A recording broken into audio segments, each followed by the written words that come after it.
দেখো আজকে আমি তোমাদের স্নেলের সূত্র সম্পর্কে বলবো, ঠিক আছে? তো তার জন্য দেখো আমি এখানে একটা লঘু মাধ্যম অর্থাৎ বায়ু মাধ্যম, ঘন মাধ্যম অর্থাৎ কাঁচ মাধ্যম, ঠিক আছে? তাহলে দুটি নির্দিষ্ট মাধ্যম এবং একটি নির্দিষ্ট বর্ণের আলো, তাহলে তোমরা দেখতে পাচ্ছ একটি নির্দিষ্ট বর্ণের আলোর প্রতিসরণের ক্ষেত্রে আপতন কোণ অর্থাৎ এই আই আর প্রতিসরণ কোণ অর্থাৎ আপতন কোণের সাইন আর প্রতিসরণ কোণের সাইনের যে অনুপাত সেটা ধ্রুবক হবে।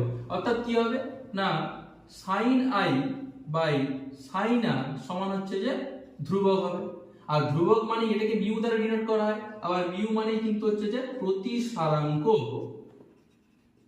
তো দেখো এটাই হচ্ছে তোমাদের স্নেলের সূত্র। এবার এই প্রতিসারাঙ্ক এই জিনিসটাকে কিভাবে লেখা যায় দেখো, এ আর থেকে ক্লাসে গেছে অর্থাৎ দেখো এ মিউ জি সমান হচ্ছে sine I by sine R, যেটা লাস্টে থেকে উপরে হয় অর্থাৎ mu G by mu A সমান হচ্ছে sine I by sine R.